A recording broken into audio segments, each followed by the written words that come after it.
Why Humanity Vitae is Still Right. That's the name of Janet's new book. And it's The Pill, Breast Cancer, and Violence Against Women. So first I'll talk about breast cancer and the pill. I used to be a breast surgeon until I retired. This was a study that came out in 2011. It's done in England. And what they found was 15.5% of all their premenopausal breast cancer was attributable to the pill. Attributable risk means we think 15% got their breast cancer because they were taking the pill. In the United States at this time, 9 million women take the pill, which translates into 116,000 new cases of breast cancer a year in women under 50. So here we are in Breast Cancer Awareness Month and Respect Life Month, and maybe there are some cancer organizations that should be acknowledging that instead of their wimpy, well, there's a risk, but it's a low risk in low-risk women. Well, another low risk was hormone replacement therapy. And there were 67 million women taking that in 2002 when the Women's Health Initiative study came out. But because they had that information on the 6 o'clock news, even though it was only a 26% increased risk, half of those women decided they'd rather have hot flashes than breast cancer. 5 years later, the incidence of breast cancer in women over 50, postmenopausal women with estrogen receptor tumors went down 11% and has stayed there. Then there was an argument in the literature, was it the pill, was it other things? And finally, after a couple of years, they said, yes, it's because women came off the pill. Well, the pill, by meta-analysis, increases breast cancer in women about 30%. However, if you take the pill 18 and under, you've got a 320% increased risk in triple-negative breast cancer, the most aggressive breast cancer that's the most difficult to treat. So, this could be the end of my talk right here in terms of breast cancer and the pill, because in 2005, the World Health Organization, which is part of the UN, they have the International Agency on Research of Cancer. And they put out this monograph, 91, that you can Google, IARC, monograph 91, or just 91, and you'll get it in a PDF file. And what they did was they said, estrogen progestin combination drugs, which was hormone replacement in the pill, is a group 1 carcinogen. Group 5s are, well, we heard a case, but maybe not. Group 3 is you've got experimental evidence, but when you get to group 5, there's no doubt it's a carcinogen. And they found it as a carcinogen for breast, cervical, and liver cancer. Didn't hear about that on the 6 o'clock news. Now, just look at the bottom where it says it's protective of endometrial or uterine cancer and ovarian cancers, and keep that in the back of your mind.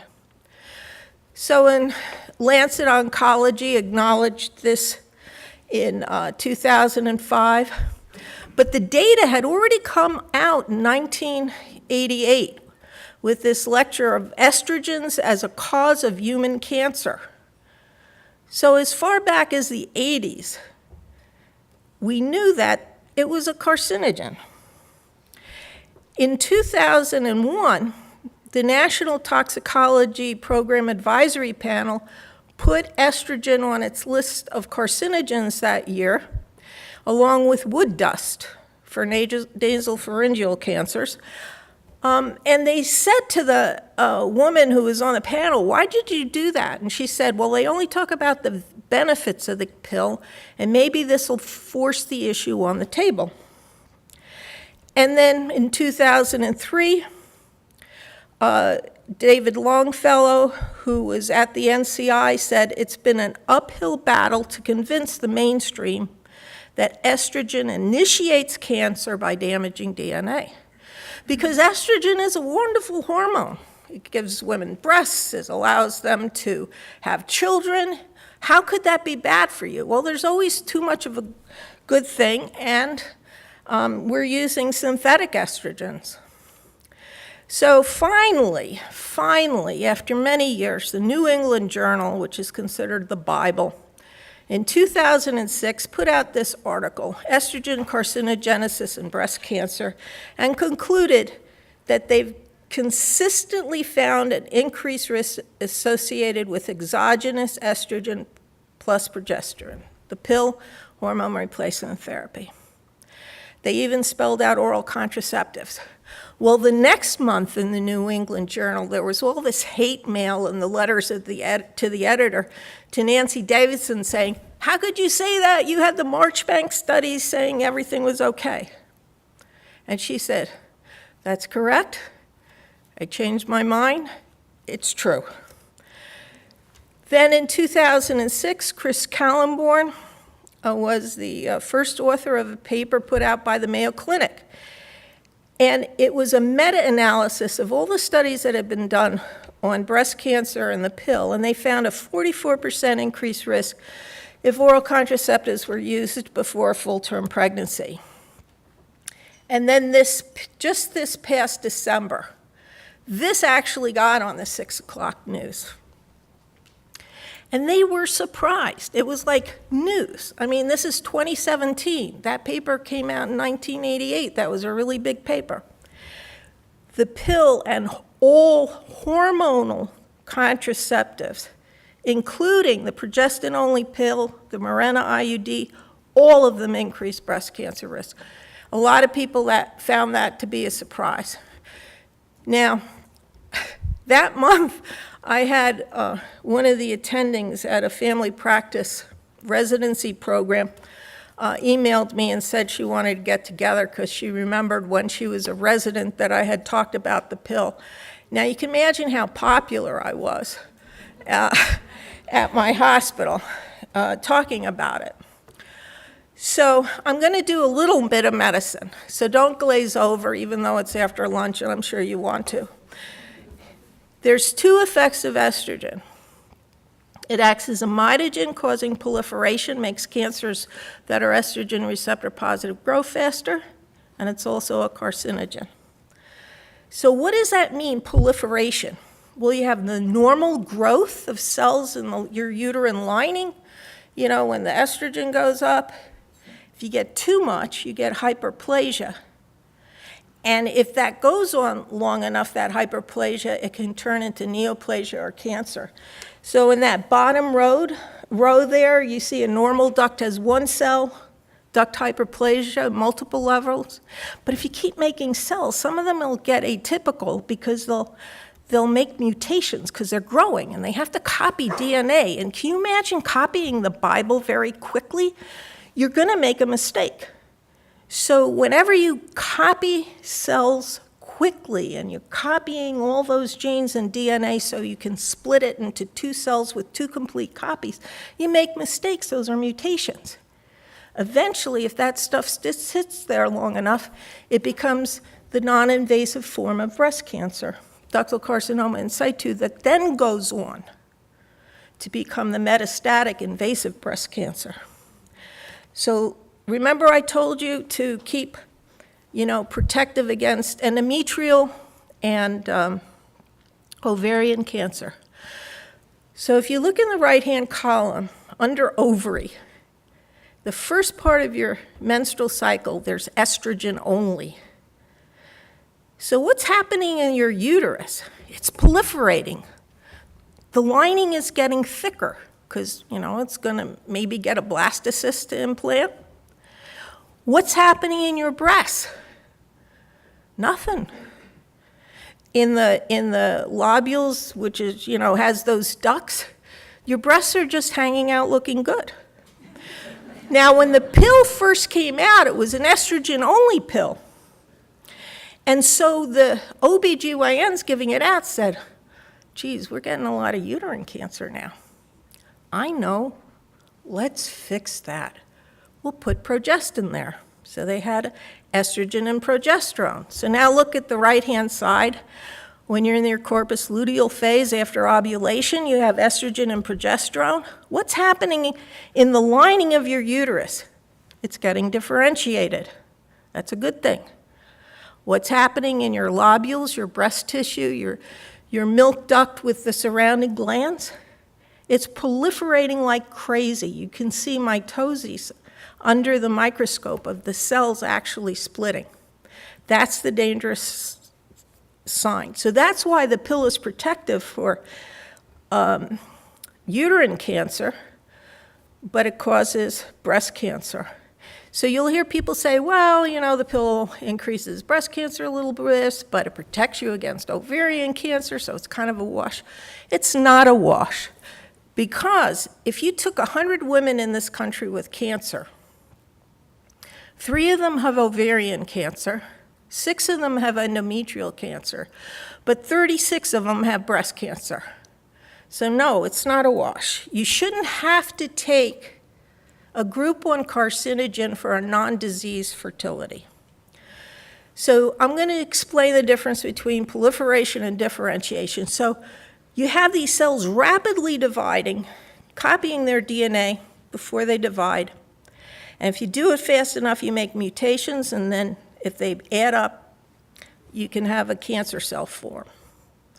Differentiation is when that breast cell, or when any of the organs finally get to the point where they're functioning as that organ should.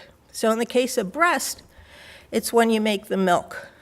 So differentiation is the full maturity of a cell, and you don't have proliferation, and that's why they don't cause cancers, the fully differentiated cells. So pregnancy decreases breast cancer risk because they're fully differentiated when they become milk producing. So that by the end of a full-term pregnancy, about 85% of your breast tissue is cancer resistant, which means only 15% of what you started with could form a cancer. To make that crystal clear how vulnerable your breast tissue is if you smoke cigarettes before a full-term pregnancy, the benzopyrenes in that cigarette smoke will cause you to have a 600% increased breast cancer risk because you're smoking before you had a kid. But if you wait till after you have a kid to start smoking, your risk goes up 69%. It still goes up, but it's a lot less because there are fewer cells that are vulnerable. So here you are in your menstrual cycle, right before ovulation, when you have that estrogen peak to induce ovulation, you get breast proliferation. And so it acts as a mitogen. It stimulates the breast cells to proliferate. So they're proliferating, copying their DNA. They make a mutation. Those mutations, in turn, when they double their DNA, they might make more mutations. And when you have enough mutations occurring, or you get that one single bad mutation from a single gene being messed up, you can form a cancer cell. So what do I mean when I say the other action of estrogen is that it can act as a genotoxin? It can actually cause cancers to start. So that was brought out in this paper by Eleanor Rogan at the University of Nebraska. And they went through how estrogen is metabolized. So you've got 19 carbons. If you metabolize at the second carbon, that's a good thing. You end up with a very weak estrogen. If you metabolize at the 16 carbon, you've got a strong estrogen, but it's not horrific. It's strong and it'll increase your risk, but probably not that much. But if you metabolize at the 4th carbon, you form a metabolite called 4-hydroxycatechol estrogen quinone.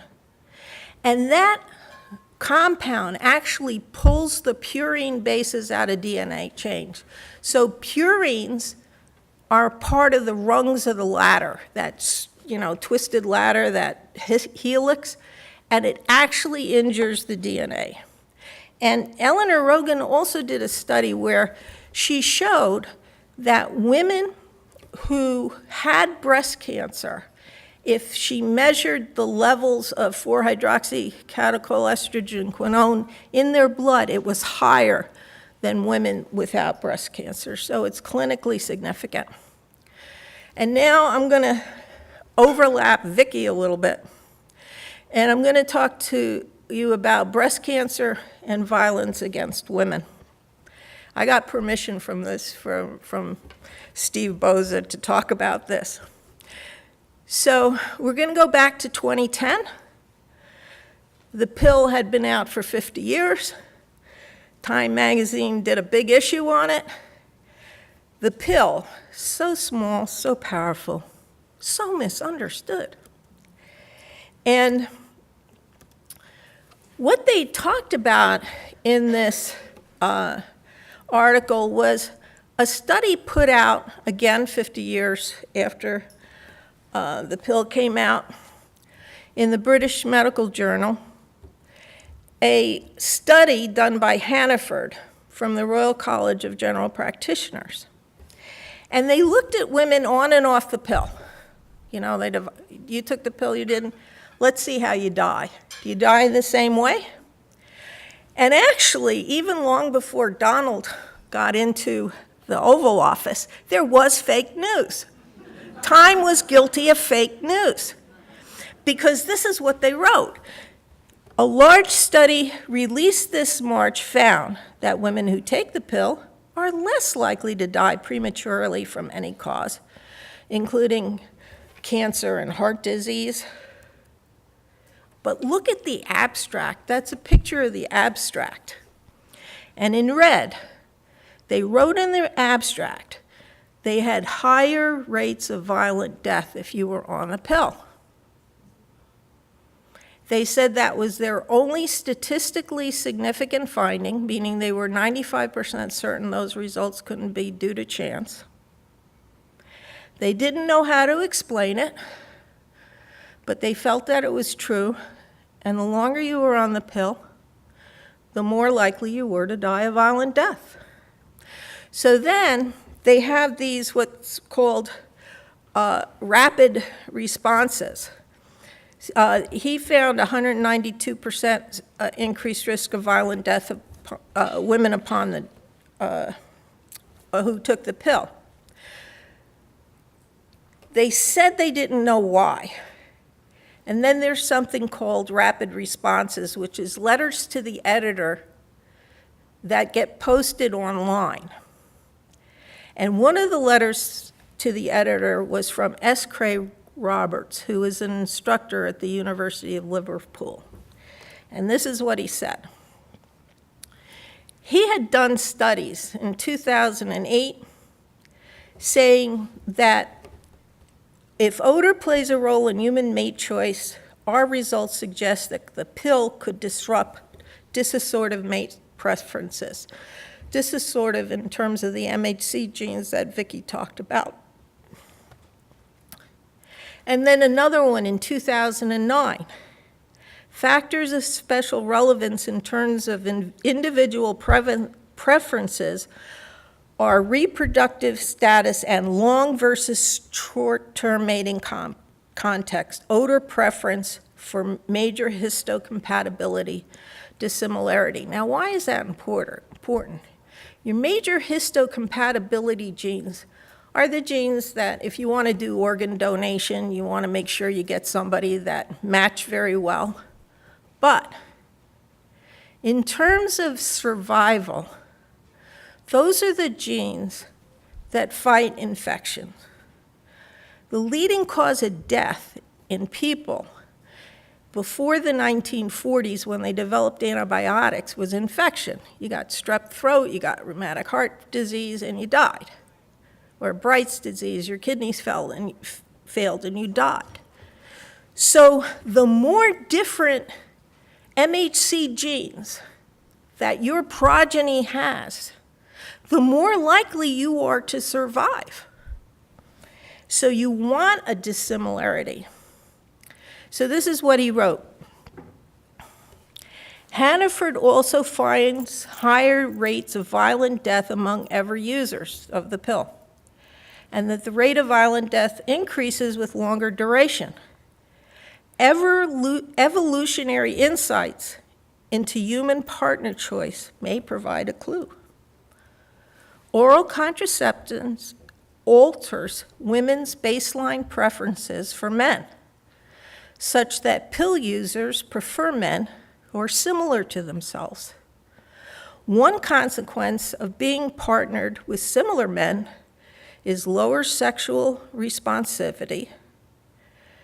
They reject sexual advances more frequently and have more extra-pair partners. The sociologists refer to adultery and cheating as extra-pair bonding. So he goes on to say, it's not unreasonable to suspect that such effects could also influence the rate of intimate partner violence. This is the most common cause of non-fatal injury among women and accounts for more than a third of the women murdered in the United States. So if a woman dies, she's got a 1-in-3 chance it was somebody she had sex with. So in other words, MHC similar couples have bad sex, less sex, and more cheating. Now you could see why that might lead to some instability in their relationship. And the other thing is they have more problems conceiving children. We all know how stressful people find it to undergo fertility treatments.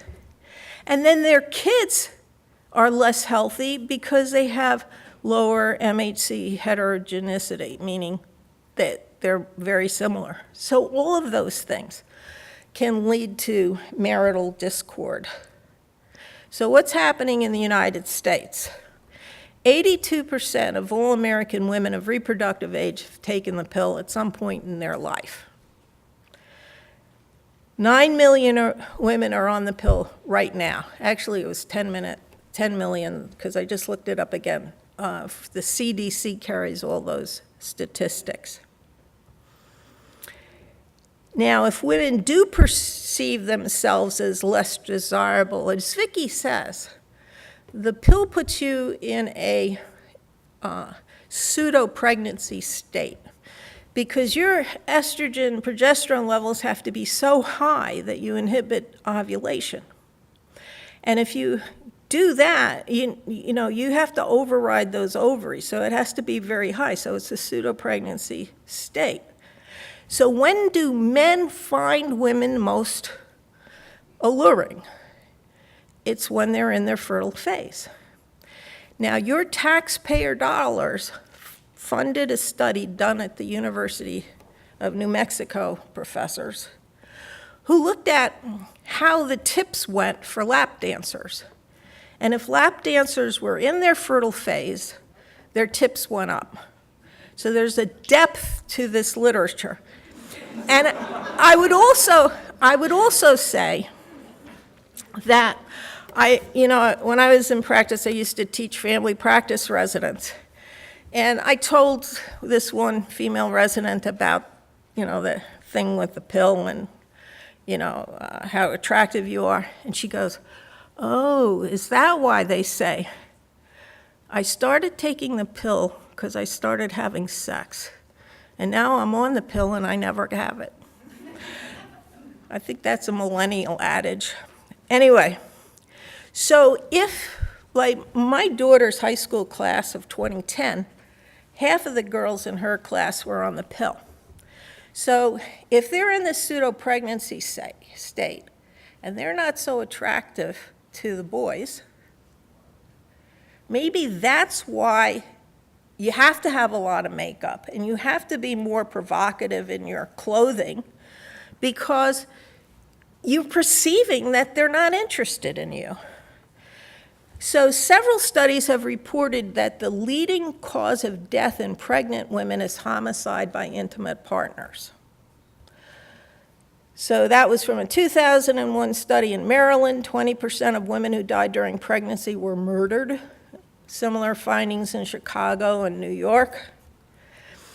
According to the CDC, 324,000 pregnant women are hurt by an intimate partner or former partner each year. It's the most common cause of non-fatal injury among women and accounts for a third of the women murdered in the United States. So, I mean, you know, every other week there's a story on the 6 o'clock news about the sports figure who shot his pregnant girlfriend, or the Marine who buried the other Marine and burned her in the backyard because she was pregnant and he was married to someone else. There's a lot of that going on. So since the introduction of the pill in the 60s, there are more unstable marriages and divorce, more violence against women, more objectification of women, more abortions. Why are there more abortions? So most people believe, there's a general perception that if you take the pill as directed, never miss a pill, you're not going to get pregnant. But if you go to the CDC and look at the efficacy of all forms of contraception, you'll find that there's an 8% failure rate of the pill. So if you have 100 women who take the pill, 8 of them are going to get pregnant while they're taking the pill. So if you have 9 million women on the pill, that's 720,000 unplanned pregnancies a year. And if you look at Guttmacher Institute, the scientific branch of Planned Parenthood, they say that 48% of unplanned pregnancies end in abortion. So let's say 300 and some thousand abortions attributable to the pill. And that doesn't even include the other 3 million women that are out there taking other forms of hormonal contraception that have similar failure rates. There's more breast cancer. I graduated medical school in 1975. 1 in 12 women got breast cancer. Grandma got breast cancer. Postmenopausal women got breast cancer. And then when I started practice, and in the 80s, I started seeing all these women with premenopausal breast cancer. I was like wondering where it all came from. What's the big changes? And there's a lot of sociologic things, like 20% of women aren't having children, and children lower your risk. And you're like me, you have your first kid at 41 because you're doing other things. You're taking the pill and having abortions, all these things, smoking. You've come a long way, baby. So there's a lot of problems with the pill. So what I'd like you to do is, on the back of the brochures that I showed you and that are in your little yellow folders, are all the medical references for everything that's said in the brochure. So you can look it up. You can Google S. Craig Roberts, and you can get a lot of his papers for free online, but it's a very fascinating subject. So thank you for your attention, and I'll end here.